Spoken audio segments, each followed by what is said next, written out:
Shabbat Shalom, hermanos. Vamos a hablar de la Odisea. ¿Quién es esta iglesia? ¿Qué es lo que está pasando con ella? Y cómo se veía en aquel tiempo y cómo se ve en nuestro tiempo. La Odisea o Laodiquía, como se dice en el griego, fíjense que viene de dos palabras, como casi el griego siempre te lo pone así, dos palabras, laodique, lao, que significa pueblo o muchedumbre, y dique, que significa derecho.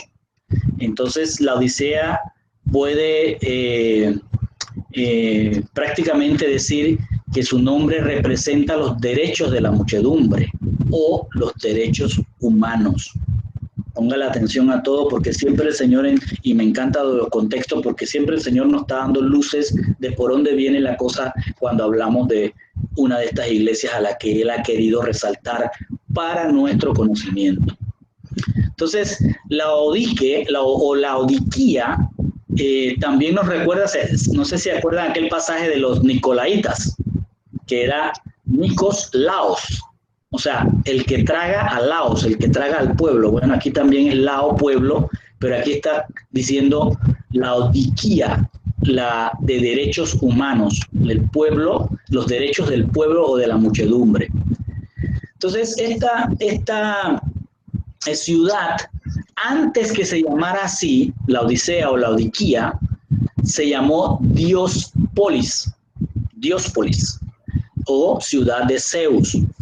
Esta fue fundada en el año 250 a.C., es decir, la Odisea, ya no llamándose Diáspolis, sino pasando a ser llamada la Odisea, y fue fundada por el rey Antíoco II, en honor a su esposa Laodice. Entonces, vaya hilvanando espiritualmente lo que todo el contexto de esta iglesia nos va a dar. El rey Antíoco II, era un descendiente de uno de los generales de Alejandro Magno, y por allí van muchas cosas que van a venir sobre el pueblo escogido después con uno de estos descendientes de este rey.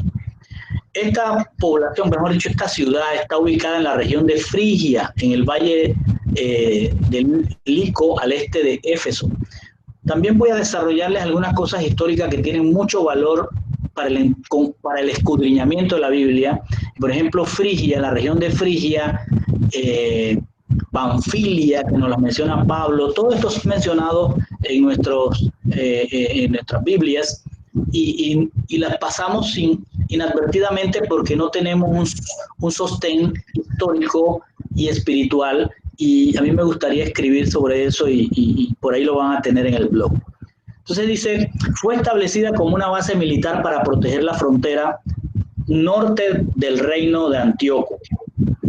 Estaba estratégicamente localizada en el encuentro de dos importantes rutas comerciales, la del este-oeste y la del norte-sur, es decir, lo que venía desde Grecia y lo que venía desde Mesopotamia. Imagínense ese encuentro de esas dos culturas, la cultura griega con el helenismo y la cultura pagana de Mesopotamia, todo lo que se reunió ahí en la Odisea. Antíoco III, parece que se fundó con Antíoco II, pero Antíoco III, descendiente de Antíoco II, obviamente, dice, trasladó allí alrededor de 2.000 familias judías de Babilonia. Parece que en Babilonia teníamos aquellos que fueron llevados por medio de el rey Nabucodonosor como siervo de Hachén en ese momento para justicia, para juicio, y ahora este rey traslada a estos judíos a Babilonia, a la Odisea, y ahí se estableció una comunidad judía que hasta el día de hoy hay judíos en Turquía, productos de estos. Dice, y en época de los romanos ya la ciudad era un centro bancario. Vaya poniendo la atención en la parte espiritual también. O sea, eso era un centro bancario, como Panamá hoy. Ahí se intercambiaban monedas, la gente tenía diferentes asuntos financieros que ver en la Odisea. Era un centro industrial también. Miren cómo se está desarrollando esta ciudad. Había industria de ropa, de alfombras, y había algo muy especial, una industria de lana negra. Lana negra. Acuérdense de las vestiduras blancas cuando hablemos más adelante de este tema. Una de las industrias importantes era la lana negra. Otra industria que se desarrolló era la de la medicina. En esta ciudad había mucho desarrollo de medicina, habían centros médicos, ya se acuerdan de quién estamos hablando, pues ahí se estableció uno de sus centros más importantes y se vendía mucho lo que era el ungüento para ojos, o llamado colirio. Entonces ese ungüento se sacaba de algunas hojas y algunas cosas que se obtenían en esa región, y con este ungüento se trataban enfermedades de los ojos y de los oídos. La ciudad era autosuficiente. Escuchen lo que acabo de decir. La ciudad era autosuficiente. Ella era una ciudad que decía: no necesitamos de nada. Cuando fue destruida por el terremoto en el 60 a.C. y ya estaba tomada por los romanos ofrecieron dinero, ¿sí? Le ofrecieron aportes económicos para levantar la ciudad de nuevo, y ellos rechazaron ese aporte. Dijeron: nosotros tenemos suficiente plata y poder económico para levantar nuestra ciudad sin necesidad de que el gobierno nos apoye. Entonces, la Odisea era famosa por su riqueza. Habían grandes mansiones, mucha moda y medicina y desarrollo de medicina. En la Odisea era donde iban a vivir los ricos y famosos de aquella época, por decirlo así. Así que eran las pasarelas de moda y los desarrollos médicos estaban ahí. Era una ciudad que vivía cómodamente. Todas las caravanas del comercio del norte, sur, este, oeste tenían que pasar por allí. Por eso había una confluencia de lo que venía desde Grecia, lo que venía desde Mesopotamia, Asia, lejano, todo eso pasaba por ahí. Era un centro comercial de ciencia y de literatura también, tanto del centro comercial como un centro para las ciencias y para la literatura. Su patrono, como en todas las ciudades que hemos visto, su patrón aquí era Zeus, el dios mayor. Aunque a Zeus lo ponen como el dios mayor y Júpiter para los romanos en este caso, si ustedes estudian o escudriñan sobre Zeus, se dice que Zeus es, y lo comparan a Dios, por eso que algunos dicen que Dios viene, la palabra Dios viene de Zeus. No entro en ese terreno, pero sí me gustaría acotarles que Zeus, siendo el dios mayor, tenía un padre que se llamaba Cronos. O sea, ¿cómo puede ser el dios mayor si tiene alguien que es mayor que él? O sea, esas son las contradicciones de los dioses griegos, que también por ahí sacaremos alguna información para enriquecer el blog. Su ubicación tenía la desventaja del abastecimiento de agua, que abundaba en forma caliente en Hierápolis y en forma fría en Colosas, por lo que construyeron acueductos para traer agua. Yo no lo detenía nada porque tenían dinero. Hierápolis y Colosas sí son mencionadas por Pablo, ahí veremos un poquito de ello más adelante.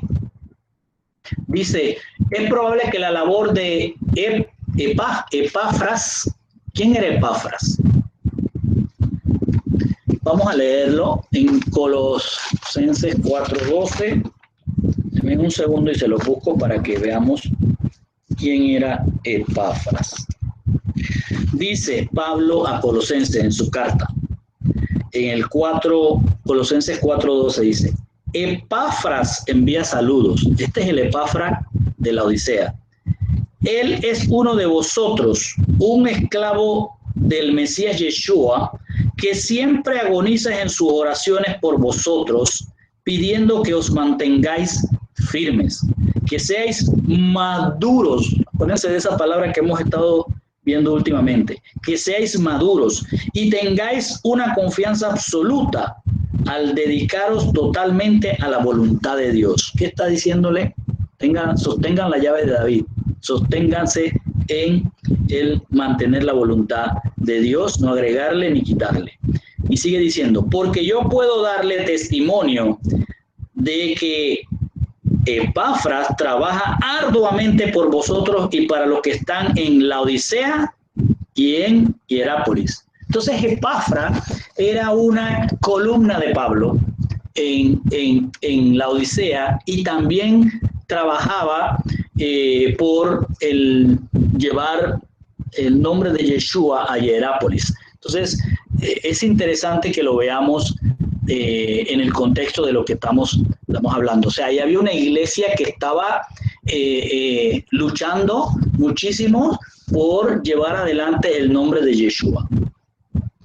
Esta iglesia no registra persecución. De hecho, llevaron judíos para allá, los romanos le dieron cabida. De hecho, se ve que las instalaciones de los judíos estaban muy pegadas con las de los romanos, así que había una cierta coinonía ahí, y que los cristianos tampoco fueron perseguidos. Puede ser que siendo rica esta ciudad, como acabamos de ver, puede ser que la iglesia también fuera rica, ¿sí? La iglesia de la Odisea o la asamblea de la Odisea estuviera compuesta por magnates o por industriales que iban y aportaban a el fortalecimiento económico de esa iglesia. Así que puede ser que vivían cómodamente esta iglesia.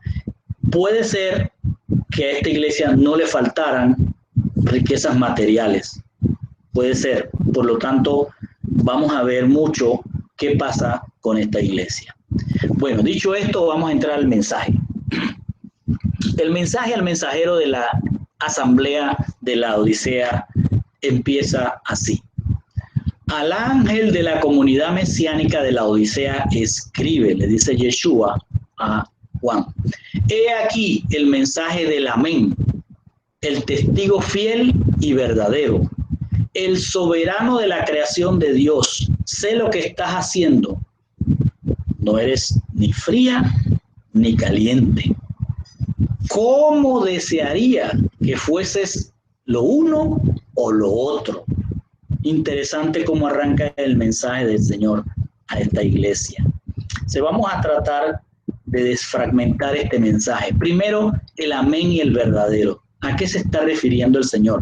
Esta es una presentación bien interesante, porque en otras presentaciones ha dicho: yo soy el que tengo las estrellas, yo soy el que tengo las menorot. En este caso está diciendo: el que te escribe es el amén. ¿Qué quiere decir amén? Porque nosotros lo usamos comúnmente. ¿Qué quiere decir amén? Bien, la palabra amén deriva de la palabra hebrea emuná, que tiene que ver con fidelidad de Dios. En hebreo es como se escribe amén. Aquí dice amén en el hebreo. Y está referenciado de lo que es la palabra emuná. Y emuná, ¿qué significa? La fidelidad de Dios. Algunos en muchas Biblias lo han traducido emuná como fe, ¿sí? Por la fe tal cosa, por fe. Entonces, ahí la palabra en hebreo es emuná, y más bien se refiere a la fidelidad de Dios, porque Él es el único fiel. Nosotros podemos tener supuestamente fe, pero no es fidelidad, porque variamos mucho. Entonces, a eso se refiere, es la fidelidad de Él para con nosotros. Entonces, el amén para nosotros indica que aceptamos que esas palabras son verdaderas, lo que nos digan. Por eso nosotros nos dan una bendición, nos dicen una palabra, nosotros decimos amén. Pero lo que estamos diciendo, tenemos que ser conscientes de lo que estamos diciendo. Yeshua, cuando hace esta presentación, dice: te escribe el amén. Inmediatamente te da la respuesta de qué quiere decir el amén. Dice: el verdadero, el fiel. O sea, que la palabra amén, lo que nos está diciendo en este momento Yeshua, es que amén significa verdadero es, o fiel es. ¿Y qué quiere decir esto? Que él está diciéndole: yo soy el verdadero, yo soy el amén, yo soy el que tiene la fidelidad, yo soy el que es fiel. Entonces, ¿por qué él dice eso? Porque él es el único que estuvo desde la creación y ha estado hasta llevarnos al término que es el hacernos a semejanza de él. Y él es el único que ha estado atestiguando en cada una de esas instancias. Por eso él dice, el que te escribe es el amén. Y a continuación te responde qué quiere decir amén. El fiel, el verdadero. Eso es lo que quiere decir amén. Entonces, cuando nosotros decimos amén, estamos diciendo, fiel es de la palabra lo que me estás diciendo. Verdadero es de la palabra lo que me estás diciendo. ¿Sí? Usualmente todas las iglesias, todos los creyentes usamos amén como aceptando una bendición. Pero lo que te están diciendo tiene que ser verdadero. ¿Sí? Tiene que ser fiel a la palabra. A eso se refiere el Señor, a que esto es fiel y es verdadero. Cuando decimos amén, tiene que venir a nuestra mente que lo que nos están diciendo es fiel y verdadero. ¿Sí? Usted es un hijo de Dios, amén.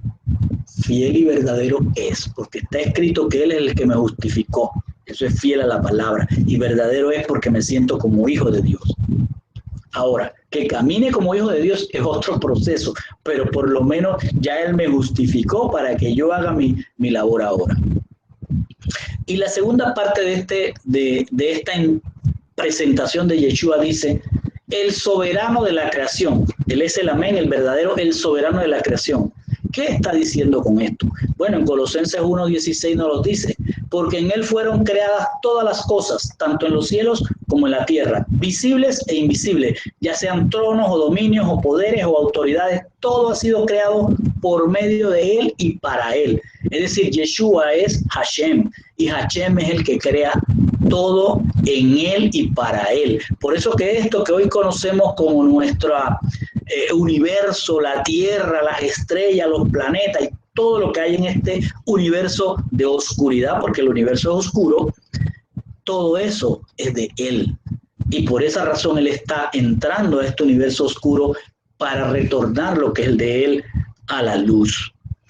Dice en Colosenses 2, del 1 al 3, porque quiero que sepáis cuánto me esfuerzo por vosotros, para los que están en la Odisea, y para el resto de aquellos que no me han conocido personalmente.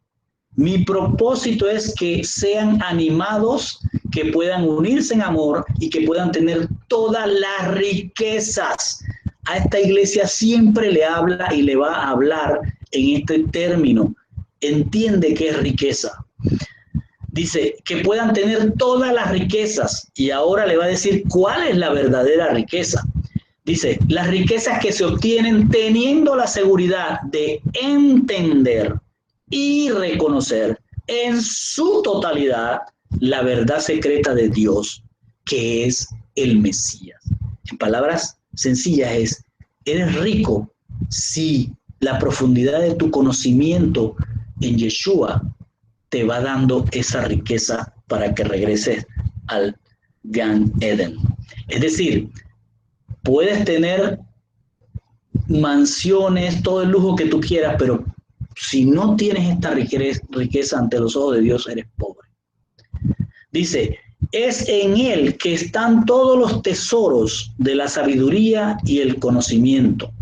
Y estos se encuentran ocultos. O sea, tú tienes que descubrirlo, tú tienes que escudriñar para ir creciendo en ese conocimiento de él. Y en la medida en que crezcamos en ese conocimiento, somos ricos ante él, aunque el mundo nos mire de otra forma. Él como soberano creó todo dependiendo de él y en el futuro todo va a retornar a él y todo se va a parecer a él, todo va a ser espiritual. Dice, continúa la tercera parte de la presentación. Dice, sé lo que estás haciendo, no eres ni fría ni caliente. ¿Cómo desearía que fueses la una o la otra? ¿Sí? Se lo está diciendo el mensajero. ¿Cómo me gustaría que tú llevaras esta iglesia a una posición definida y no indefinida? ¿sí? Porque esa iglesia lo que estaba haciendo era tratar de agradar a los dioses paganos, Zeus era el patrono allí, y tratar de agradar el testimonio de Yeshua y la Torá. Pero ¿qué es lo que pasa? Le pasa lo mismo que al pueblo de Israel, a la casa de Efraín. Y vamos a ver mucha referencia a esto sobre esta iglesia en el comportamiento del pueblo de la casa de Efraín.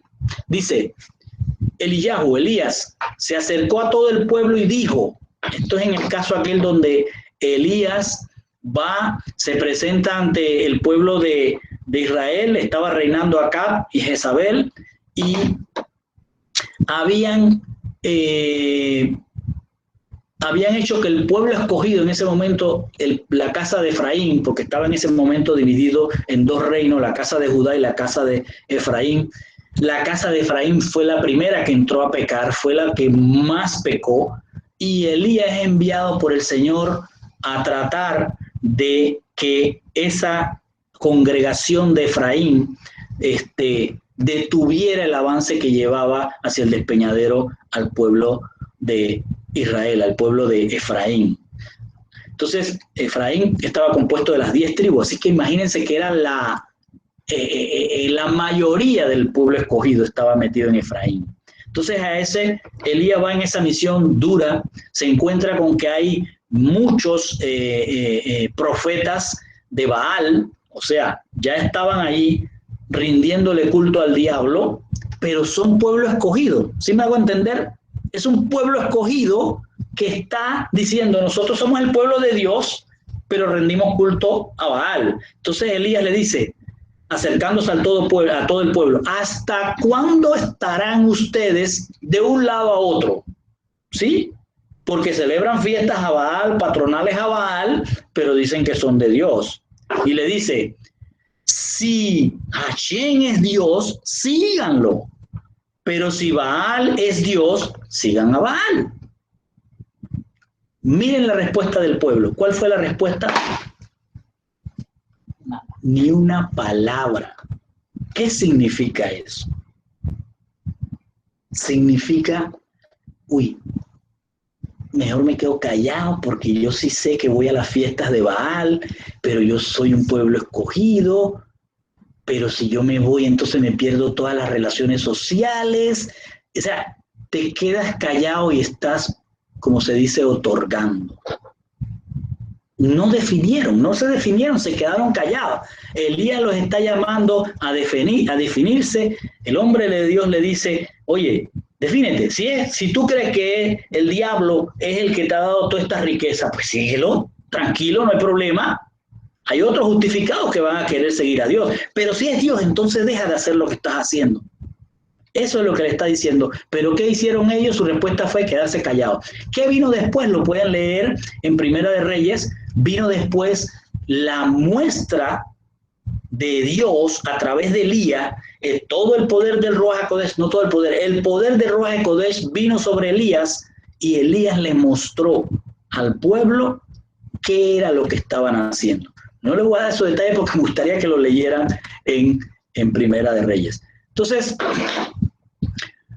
viene el otro, ya dejamos la primera parte del mensaje y entramos a la segunda parte ya con la siguiente porción del mensaje a la Odisea. Dice el mensajero de la Odisea, de modo que porque eres tibia, porque tú has llevado a esta iglesia a la tibiez, a que te has quedado callado ante el reclamo de Yeshua de que escojas uno o lo otro, no eres ni fría ni caliente. O sea, y por ser de esta forma, quedarte callado ante el reclamo, te vomitaré de mi boca. No se lo ha dicho a ninguna iglesia. O sea, esta es fuerte, no se lo ha dicho a ninguna iglesia. Entonces yo me puse a darle escudriñamiento a qué quiere decir lo que está diciendo el Señor. Y encontré lo siguiente, en Proverbios 2:6 dice, porque el Señor da sabiduría de su boca. No, porque el Señor da sabiduría. De su boca viene el conocimiento y la inteligencia. Si está vomitando a la Odisea, ¿qué le está diciendo? No le está dando ni conocimiento ni inteligencia, está desconectándolo. Y le dice en Proverbios 4:5, adquiere sabiduría, adquiere inteligencia, no te olvides ni te apartes de las palabras de mi boca. Es decir, esta iglesia se estaba apartando de su boca. Aún el Señor los está llamando, le está diciendo, deja de adorar a Baal, adquiere inteligencia, adquiere conocimiento de Yeshua. Ahora pues, hijos míos, escuchadme y no os apartéis de las palabras de mi boca. Pero él respondiendo dijo, escrito está, no solo de pan vivirá el hombre, sino de toda palabra que sale de la boca de Dios. Si lo vomita de su boca, lo está desconectando. Es decir, el Ruach HaKodesh se aparta de ellos. La palabra en español que han traducido de desarraigado, desconectado de Dios es maldito. Entonces, lo que le está diciendo es que si el Ruach HaKodesh es quitado de ti, siendo tú un justificado, ojo, porque esto no se lo está hablando al mundano, aquel que no es llamado por el Señor, se lo está hablando a gente que es llamada por Dios, ¿sí? Escogido de Dios, pero que están poniendo sus fortalezas en Baal. Entonces le dice, te voy a vomitar de mi boca, te voy a quitar toda mi sabiduría, te voy a sacar el Ruach HaKodesh. ¿Por qué?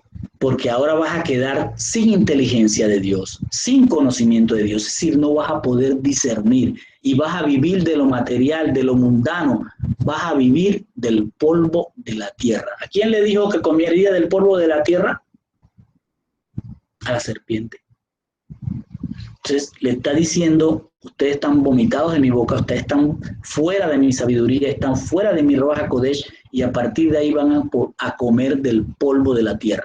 Claro, comen del polvo de la tierra y dirán, bueno, pues tengo riqueza, sí, pero estás comiendo el polvo de la tierra porque no estás entendiendo lo que el Señor te está diciendo, que las riquezas no están aquí, las riquezas están en las áreas celestiales.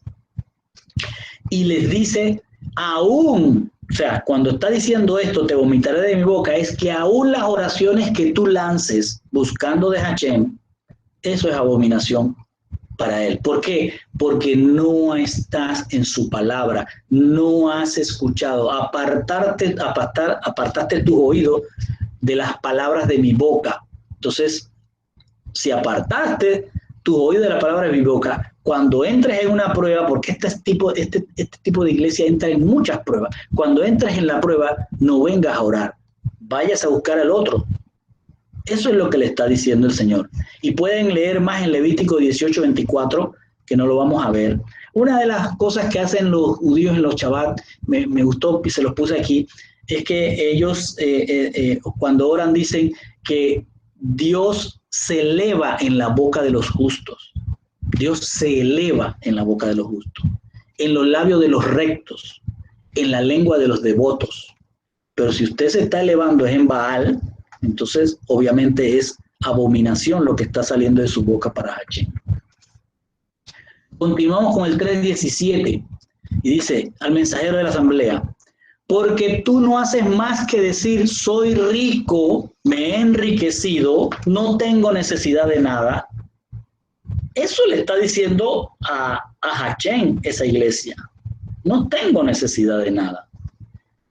Dios responde, ¿no sabes que tú eres desgraciado, digno de lástima, pobre, ciego y desnudo? Otra respuesta contundente y fuerte. ¿Qué quiere decir esto? Vamos a ir a desglosar. Otra vez tomo a Efraín. Dice en Oseas 12:8 que Efraín hablaba de esta manera. Estoy hablando de las 10 tribus. Decía, ciertamente he adquirido riquezas para mí. En todos mis trabajos no hallarán en mí iniquidad alguna que sea pecado. ¿Qué es lo que está diciendo Efraín? Lo que está diciendo Efraín a Dios, que es lo que hace este tipo de iglesia, es todo lo que yo tengo es por mi esfuerzo. Dios aquí no tuvo nada que ver.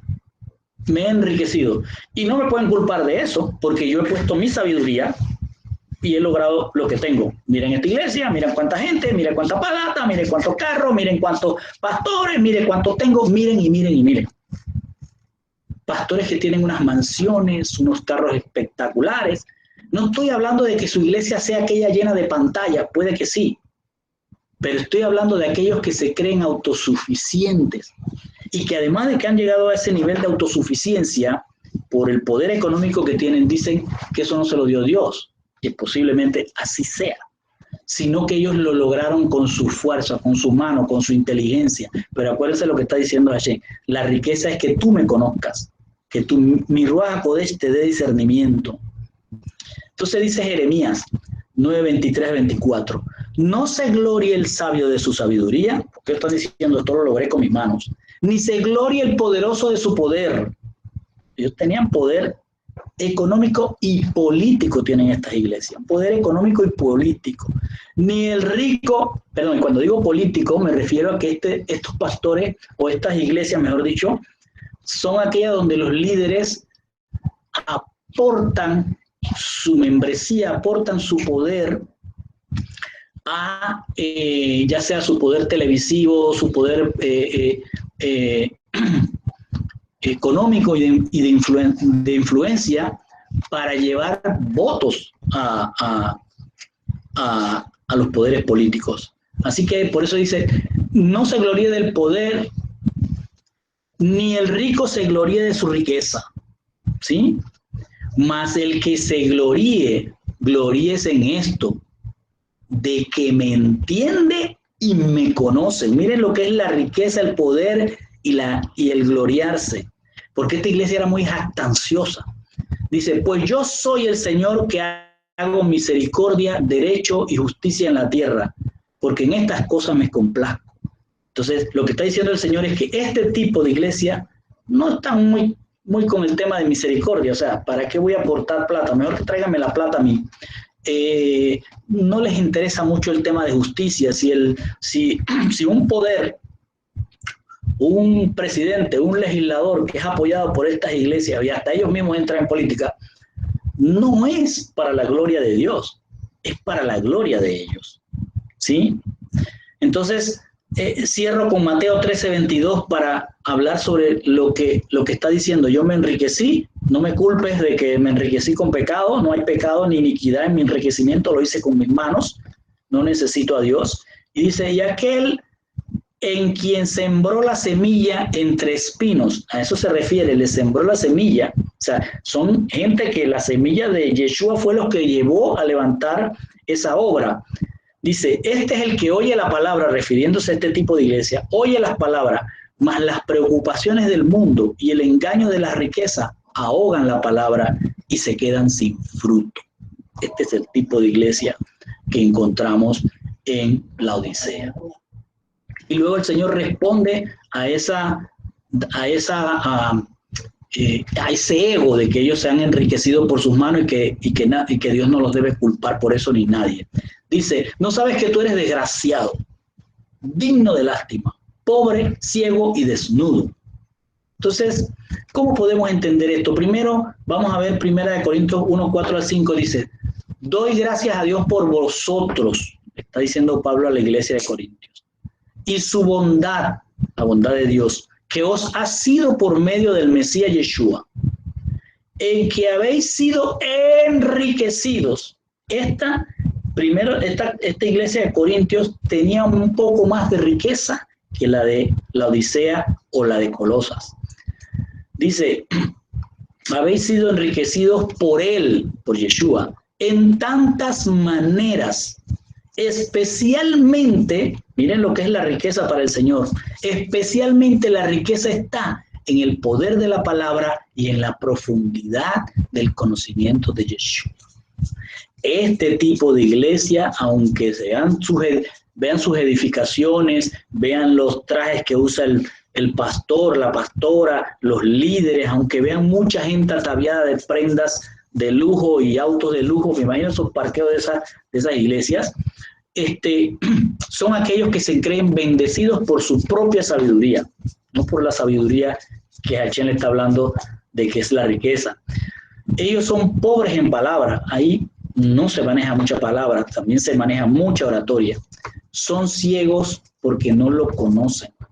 Su testimonio da lástima, ¿sí? Porque ese testimonio que dan deja ver que no van hacia las vestiduras blancas, sino a comer del polvo de la tierra. Piensan que el Mesías se tarda. Esa es la iglesia que dice, no, si el Mesías no, mientras tanto vamos a desarrollar proyectos, vamos a hacer barriadas, vamos a hacer centros comerciales, vamos a comprar aviones, helicópteros, etcétera, etcétera. Esos están desnudos de dones espirituales. Obvio, si el Señor los vomita de su boca, no hay Ruach HaKodesh, no hay don espiritual. Carecen de cobertura de Dios. No hay una cobertura de Dios. Entonces, si tienen tantas riquezas, ¿quién le está dando cobertura?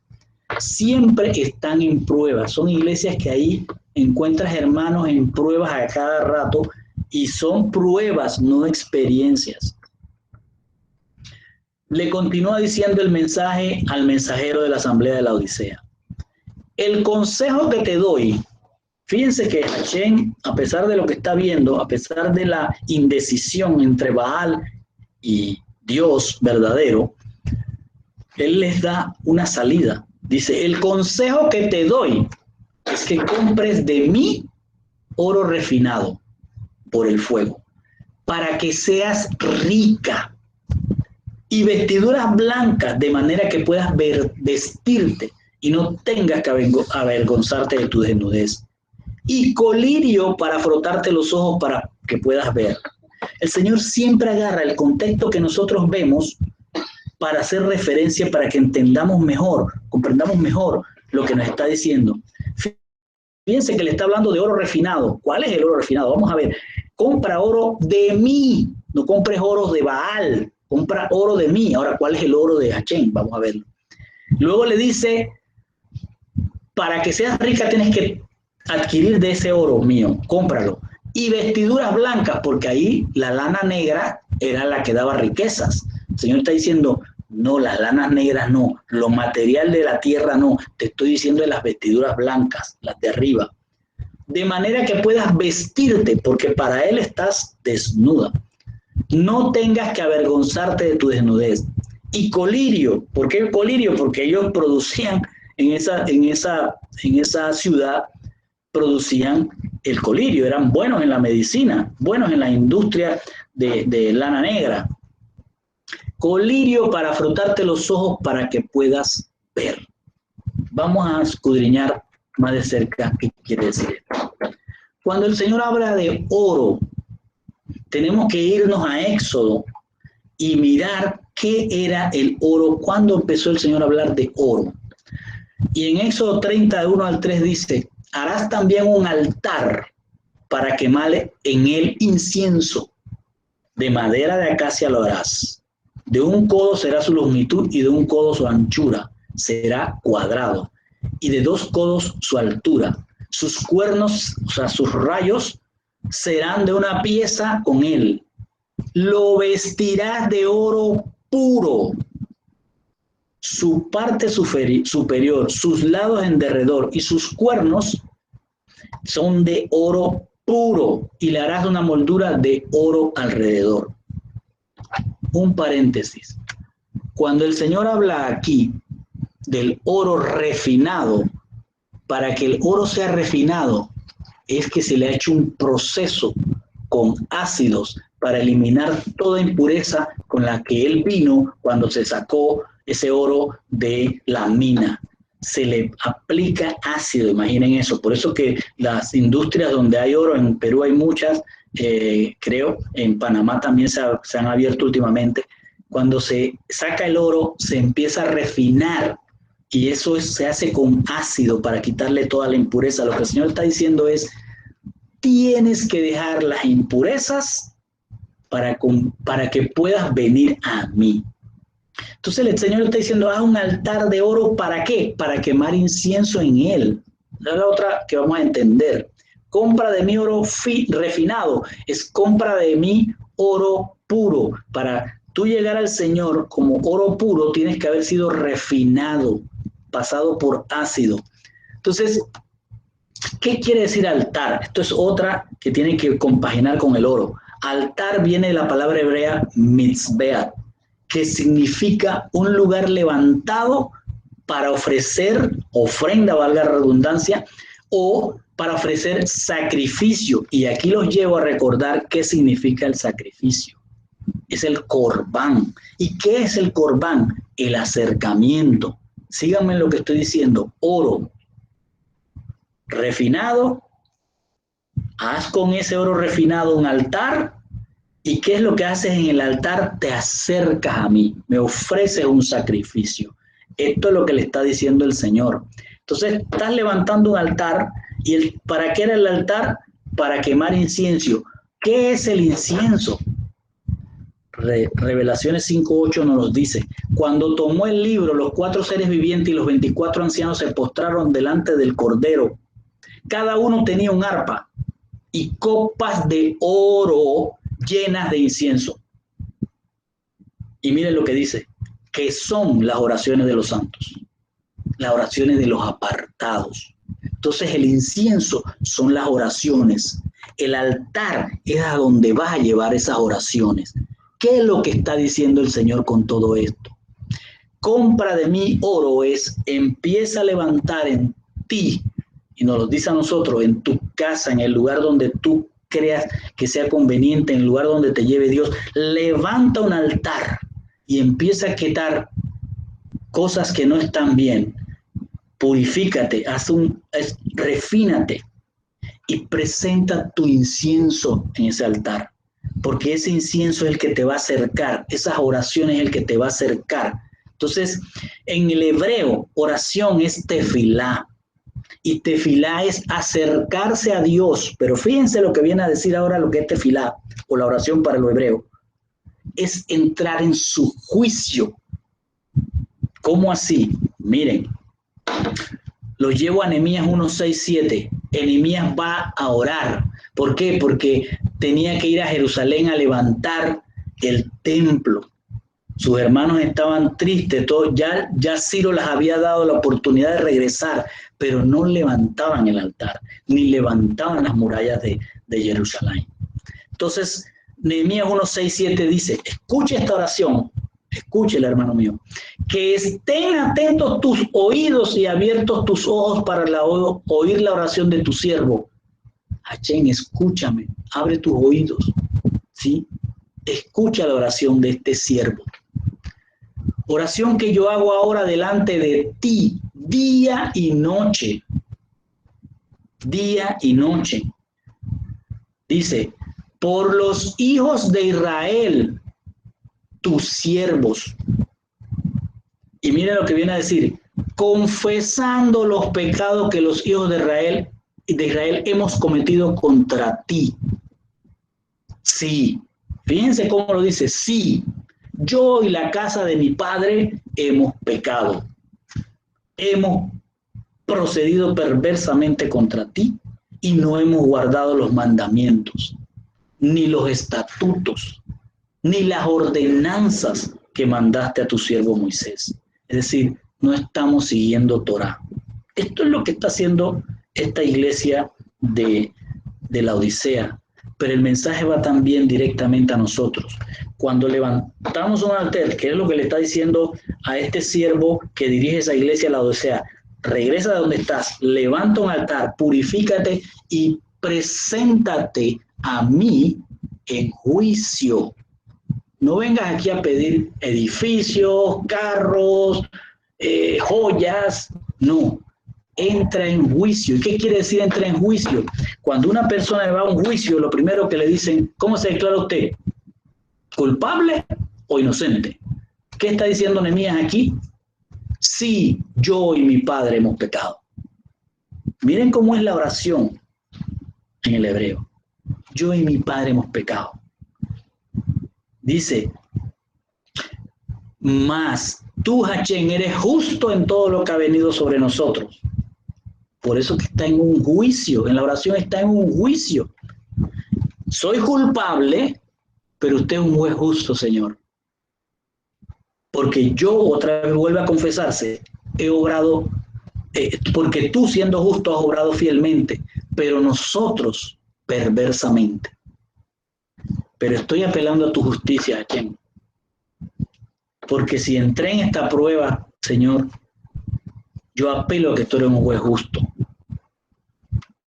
Hashem va a responder, seguro que va a responder, seguro que te va a sacar de esa prueba, pero también seguro que siendo un juez justo, no puede apartar de ti o de mí lo que viene por el hecho que hemos cometido. El pueblo de Israel hasta la fecha sigue sufriendo. No es un pueblo que vive en la paz, en el shalom de Dios. Tiene que tener un ejército, tiene que tener una tecnología, tiene que tener muchas cosas para estar y muy atento para todo lo que tiene a su alrededor. ¿Por qué? Porque pecan y porque aún continúan pecando. Entonces, lo que el Señor está diciendo a esta iglesia es: levanta un altar, ¿sí? Y ahí acércate a mí. Pero cuando te acerques a mí, recuerda que tefilá, oración, es un juicio, vas a entrar en mi juicio. Eso es lo que le está diciendo con esto. Y continúa cerrando esta parte, le dice: compra oro puro, ¿sí? Y adquiere vestiduras blancas para vestirte, porque tú estás vistiendo lana negra, para que no se descubra la vergüenza de tu desnudez. Miren, si usted se va a Revelaciones 6, 10, 11, va a encontrar ahí cómo los primeros levantados al cielo están en ese momento con Hashem, con Yeshua. Y dice: y clamaban a gran voz diciendo: ¿hasta cuándo, oh Señor santo y verdadero, esperas para juzgar y vengar nuestra sangre de los que moran en la tierra? Y se les dio a cada uno de los que estaban allí, una vestidura blanca. Y se les dijo que descansaran un poco más de tiempo, hasta que se completara también el número de sus consiervos y de sus hermanos, que habrían de ser muertos como ellos lo habían sido. Esto está ocurriendo cuando vayamos a estudiar, que ahora lo que vamos a entrar posteriormente a las iglesias, esto está ocurriendo después del cuarto sello. Cuando se va a abrir el quinto sello, ya hay gente en el cielo, que hoy no. Pero cuando entremos al cuarto sello, que ya estamos en unos sellos abiertos, ya los caballos están caminando. Esto se lo vamos a estudiar más adelante. Pero aquí en este momento lo que el Señor está mostrando es que a esos que van a llegar a Él, a eso se le va a dar vestidura blanca. Y si es de la Odisea, la lana negra va a quedar en tierra y la vestidura blanca se va a ser otorgada en el cielo. Esto viene ya cuando estamos llegando al quinto sello. ¿Dónde empezó esa desnudez que hoy trasciende hasta nuestros días? Empezó en la salida de Adán del Gan Eden. Dice en Génesis 3, no lo leo todo, pero lo pueden ustedes leer, dice: y conocieron que estaban desnudos. Ahí empezó la desnudez de la humanidad. Te oí en el huerto, sí, pero lo está oyendo en el huerto y él no está en el huerto. Adán ya no está en el huerto, lo está oyendo a Dios en el huerto. Lo está oyendo en el Gan Eden. Y tuve miedo porque estaba desnudo y me escondí. Esta iglesia de la Odisea está desnuda y tiene miedo de perder sus riquezas. Por eso tiene esa indecisión. Cuando Elías le pregunta: si es Baal, sigan a Baal. Si es Hashem, sigan a Hashem. Se quedaron callados porque seguramente están pensando en toda la riqueza, en la lana negra, en el centro financiero. Están pensando en todo lo que tienen versus unas vestiduras blancas que ¿dónde están si no las veo? ¿Sí? Entonces ya el hombre había entrado en su desnudez desde Génesis. Y luego le dice: y unge tus ojos con colirio para que veas.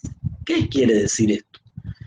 Se lo está respondiendo como si fuera Mateo 6, 19, 20.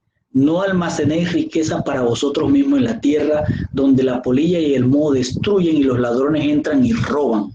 En lugar de ello, almacenad para vosotros mismos riquezas en los cielos, donde ni el moho ni la herredumbre destruyen y los ladrones no entran y roban. ¿Qué es lo que está esta iglesia pasando? Pues sí, otra vez, vuelvo a repetirlo, decidan. ¿Es Baal el que te tiene en riqueza o es Hashem el que te va a dar vestiduras blancas? Decide. El colirio es una solución lubricante que permite que los ojos no estén secos o irritados por el polvo de la tierra. La Odisea solo tenía ojos para ver las cosas materiales, esas cosas que cambian, que se corrompen, que se convierten en polvo de la tierra. El colirio de Dios era para que se dieran cuenta en dónde habían puesto su ruá, sus pensamientos, su corazón, y que allí donde estaba su pensamiento, allí estaba su riqueza terrenal, su salvación temporal. Se salvan porque tienen plata, porque pueden mandar a sus hijos a donde quiera, porque pueden hacer esto y lo otro, pero eso es temporal, es terrenal. Y estaban perdiendo la salvación eterna. Colirio, para que mires lo que está allá arriba, no lo que está acá abajo. Continúa hablándole ahora a la asamblea. Es como si el Señor ya terminó de decirle a este siervo que dirige o a estos siervos que dirigen esas iglesias: hey, eres pobre, eres desgraciada, ¿sí? Date cuenta, te doy la oportunidad, levanta tu altar. Y ahora es como si lo viera, me pongo en esa posición y el Señor se vira o se gira hacia toda la asamblea y le dice: en cuanto a mí, reprendo y disciplino a todos los que amo, de modo que esforzaos y dejad vuestros pecados. ¿Qué es lo que le está diciendo el Señor? Y aquí voy a utilizar la parábola de los talentos para que entendamos lo que está pasando. Vamos a leer la parábola de los talentos, Mateo 25, 24 al 30, dice: pero llegando también el que había recibido un talento, estoy leyéndole ya casi al final, dijo, este personaje nada más había recibido un talento, ojo, estoy hablando de la Odisea nada más recibió un talento. Y dice: Señor, te conocía que eras hombre duro. Oiga cómo arranca el que recibió un talento. Eras hombre duro, que ciegas donde no sembraste y recoges donde no esparciste. Oiga, es tremendo cuando uno analiza en el contexto de la iglesia lo que está diciendo esta iglesia. Como que, Señor, yo tengo riqueza, o sea, tú aquí no sembraste nada, esto lo hice yo con mis manos. Y dice: por lo cual tuve miedo de ti, y fui y escondí tu talento en la tierra. Y le dice, aquí donde viene lo clave, le dice: aquí tienes lo que es tuyo. Es como que aquí tienes lo que es tuyo porque yo tengo lo mío. Eso es lo que trasciende ese pasaje allí. Aquí tienes lo que me diste, no me interesa, no hice nada con eso, coge lo tuyo para allá que yo tengo lo mío. Me quedo con mi riqueza, con mi iglesia como está y como la estoy llevando. Aquí tú no tienes nada que hacer, lo estoy haciendo yo. Coge lo tuyo. Respondiendo su señor le dijo: siervo malo y negligente, ¿sabías tú que ciego donde no sembré y que recojo donde no esparcí? Sí, oiga lo que está diciendo el Señor. Por tanto, debías haber dado mi dinero a los banqueros y al venir yo hubiera recibido lo que es mío con los intereses. Le está diciendo: óyeme, si tú sabías eso, bueno, decídete, es Baal. Bueno, vete por donde Baal, dame lo mío, yo ya sé que tú no eres de los míos, ¿sí? Pero si hubieses pensado así, entonces deja que otro desarrolle esta iglesia y que yo hubiera recibido algo de eso que sembré en esa iglesia. ¿Por qué? Porque la iglesia no es de él. Ese es el grave problema de los líderes de las iglesias en su mayoría. Creen que eso es de él y no es de él. Ya se los dijo desde el versículo 1. Sí, él es el que tiene las estrellas y las menorot en sus manos. Entonces dice: quitadle pues el talento y dadlo al que tiene 10 talentos. ¿Sí? A las iglesias que están haciendo su labor, quítale a esa gente antes de que se pierda y dásela a los que realmente tienen la sabiduría, el conocimiento de Hachén. Porque al que tiene, le será dado y tendrá más. Y al que no tiene, aquí viene otra parte interesante, al que no tiene, ¿sí? A esa iglesia, la Odisea, que no tiene la sabiduría de Hashem para hacer las cosas, aún lo que tiene le será quitado. ¿Qué le será quitado? Las riquezas materiales en las que ha puesto su corazón. Aún eso le será quitado. ¿Qué quiere decir? Que hoy hay muchas iglesias que están perdiendo su membresía, que están perdiendo sus riquezas. Si no, vayan a ver lo que está pasando con el COVID. Y no solo van a perder eso, sino que van a perder sus vestiduras blancas. Esta iglesia que le dice al Señor, yo tengo lo mío, coge lo tuyo, es un siervo que no reconoce a su amo.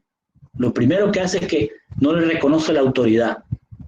Lo segundo es que si allí en la Odisea hay gente que se hace llamar hijo, no reconoce el poder del Padre. Y si ahí en esa iglesia, la Odisea, en esa asamblea, hay quienes se dicen llamarse discípulos, pues no reconocen al maestro. O sea, están diciendo, yo soy un siervo de Dios, pero no reconozco la Torá ni nada de esas cosas. Me mantengo en mi riqueza. Ah, pero yo soy un hijo de Dios aquí en esta asamblea, pero no reconozco el poder del Padre.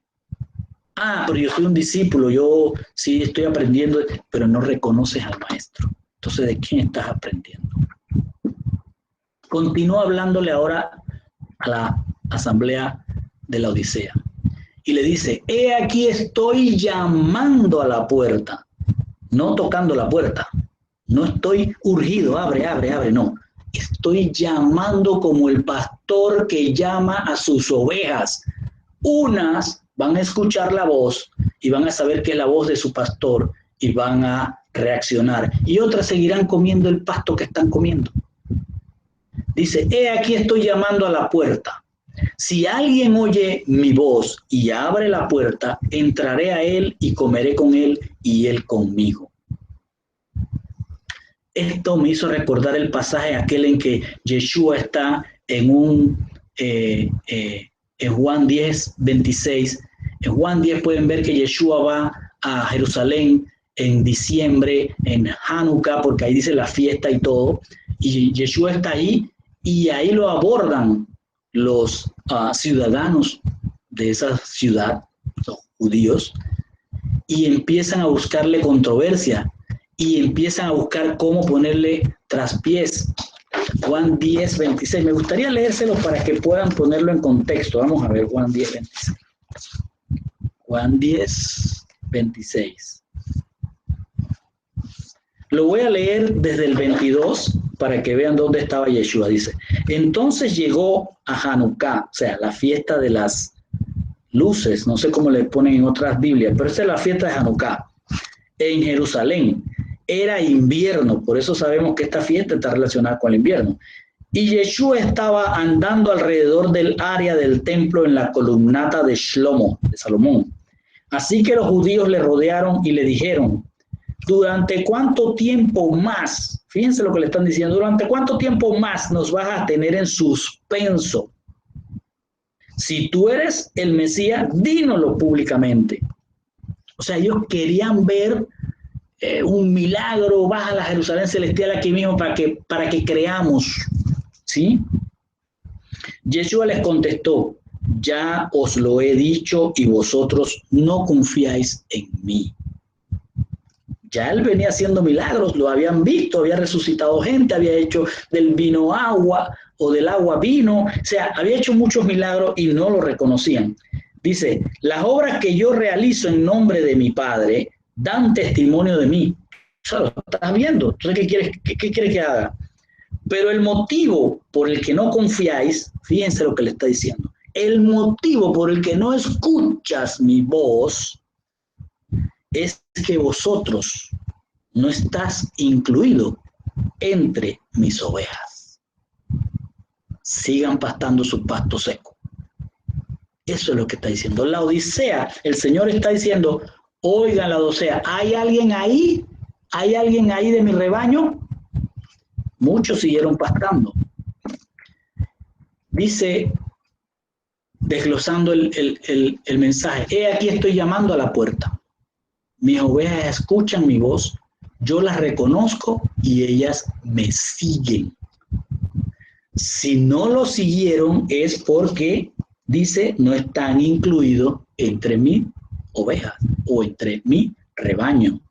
Entonces, si no haces tu altar, si no haces las oraciones, si no buscas ese sacrificio, ese corbán, ese acercamiento, sencillamente no eres de mi rebaño. Si alguien oye mi voz y abre la puerta, entraré a él y comeré con él y él conmigo. Dice Juan 10:28. Y yo les doy vida eterna. Ellas no serán jamás destruidas y nadie las arrancará de mis manos. Es decir, entrar a él, entrar en su conocimiento. Comer significa comer del conocimiento de él. ¿Sí? Lo que está diciendo es que en la Jerusalén celestial los que lleguen, los que van a tener esas vestiduras blancas, nunca más van a ser destruidas. Las que no son de su rebaño serán destruidas.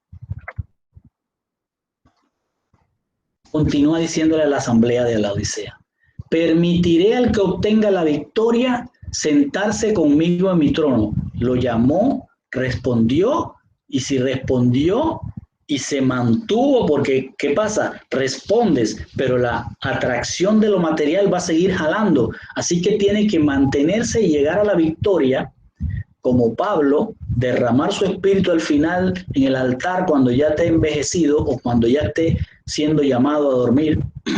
Dice: permitiré al que obtenga la victoria sentarse conmigo en mi trono, de la misma manera que también yo gané la victoria y me senté con mi Padre, con Abba, en el trono. Los que tengan oídos, oigan lo que el Espíritu, el Ruach HaKodesh, le está diciendo a las comunidades mesiánicas. Ojo que aquí hay un detalle. Dice: el que se siente con mi Padre, o sea, gane la victoria, y que él ganó la victoria y se sentó con su Padre. Abba tiene un significado en el contexto hebreo que no es necesariamente el papá como lo vemos. Es como si estamos viendo al Padre Eterno con el camisón blanco sentado en un tronón, y Yeshua viene y se sienta en otro tronito. No. Yeshua es Hashem, ¿sí? Y Abba, que es otro artículo que por ahí sacaremos, tiene que ver es con todas las promesas que él ha hecho. Abba significa todo el contexto de todas las promesas que Dios ha hecho.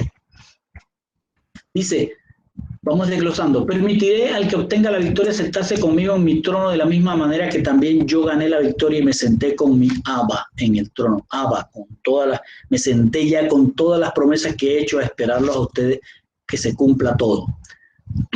Entonces, estas ovejas que escuchan la voz y lo siguen son aquellas que van a estar en la cena del Cordero, en las bodas del Cordero también le llaman, que está en Revelaciones 19:8 y que hablaremos de ella posteriormente, pero se las traigo aquí. Dice: y a ella le fue concedido vestirse de lino fino, o sea, de ropas resplandecientes y limpias. Lino fino son las acciones justas de los santos. Eso es lo que es el lino fino. El reconocimiento de que te mantuviste en la victoria va a permitirte que, si escuchaste el llamado y luchaste por mantenerte en ese llamado, estarás en las bodas del Cordero. Y además vendrás a reinar con él. Dice: y los ejércitos que están en los cielos vestidos de lino fino, blanco y limpio, le seguirán sobre caballos blancos. ¿Qué es el caballo? El poder, el de la guerra. Vas a reinar con Hashem. ¿Sobre quién? Sobre aquellos que se quedaron con las vestiduras de lana negra. Los que tengan oído, oigan lo que el Espíritu, el Ruach HaKodesh, le está diciendo a las comunidades mesiánicas. Muchas comunidades van a estar como esas ovejitas, comiendo del pasto, se sienten felices, están contentas con lo terrenal, pero habrá alguna que levantará su cabeza porque escuchó una voz que es para él el toque a venir a la puerta, abrir y comer con él. Eso es lo que está diciendo. Oigan, algunos están oyendo, pero no escuchando. Escuchen lo que le está diciendo el Ruach HaKodesh. Pero si el Señor te vomitó por todas tus acciones, no va a haber Ruach HaKodesh. Así que tienes que levantar tu altar para que el Ruach HaKodesh venga sobre ti y puedas apelar a las vestiduras blancas.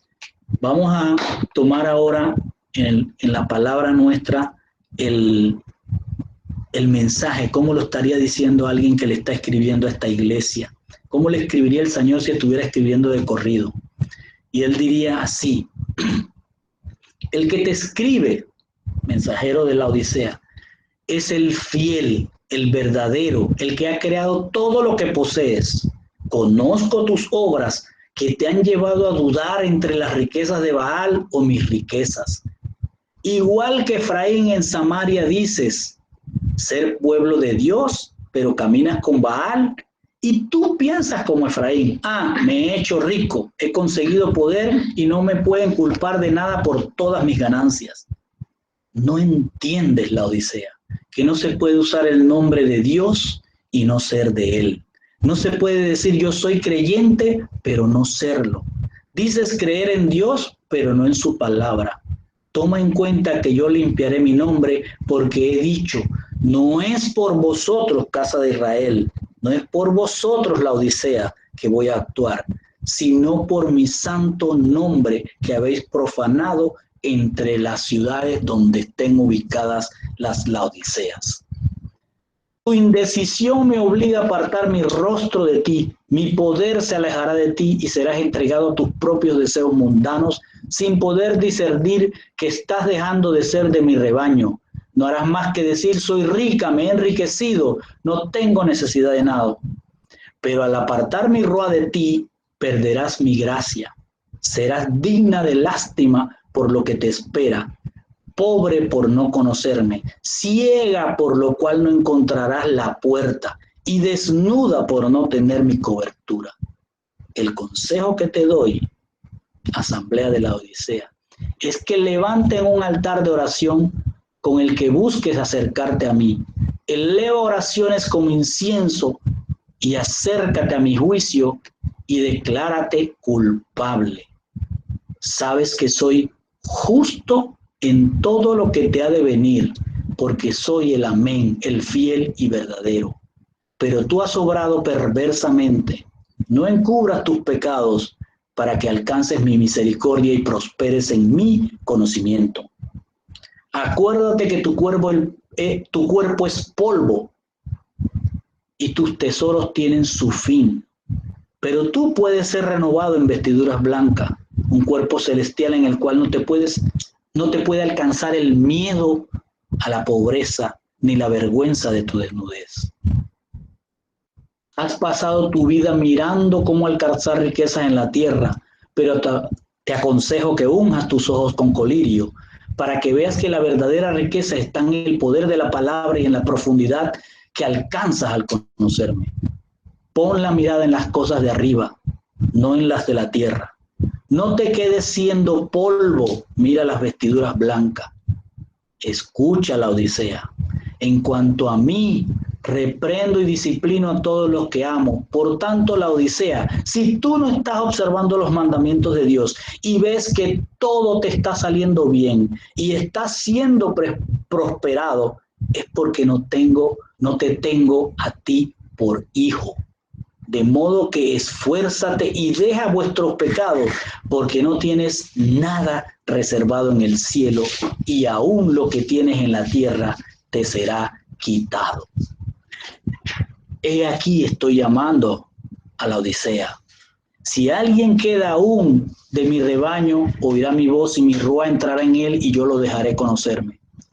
Aquel que siendo de mi rebaño no se deja seducir por la riqueza terrenal y se mantiene con su altar de incienso encendido, no solo gozará de mi shalom en la tierra, sino que gozará del cumplimiento de todas las promesas hechas al pueblo escogido. Así poseerán sus vestiduras blancas a semejanza mía. Aquel que escuche al Ruach HaKodesh, esto le será fiel y verdadero.